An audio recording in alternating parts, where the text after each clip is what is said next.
తెలంగాణ భవన్లో మహిళా దినోత్సవ వేడుకలు ఘనంగా నిర్వహించారు.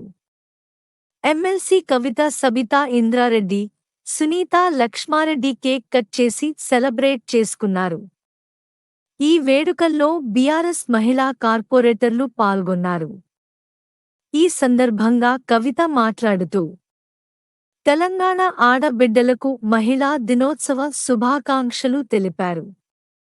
మహిళ లేనిదే గమ్యం, గమనం లేదన్నారు.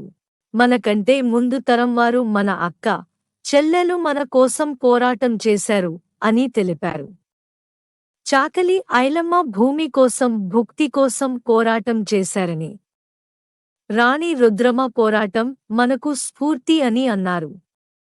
తెలంగాణ రాష్ట్రంలో మహిళల అభ్యున్నతి కోసం పోరాటం కొనసాగించాలని కవిత వెల్లడించారు. కవిత ఉద్యమాలు మానుకుని మహిళా దినోత్సవ వేడుకలు చేస్తున్నారు. అధికారంలో ఉన్నప్పుడు, నిజామాబాద్గా ఉన్నప్పుడు కూడా మహిళల గురించి అడిగింది లేదు.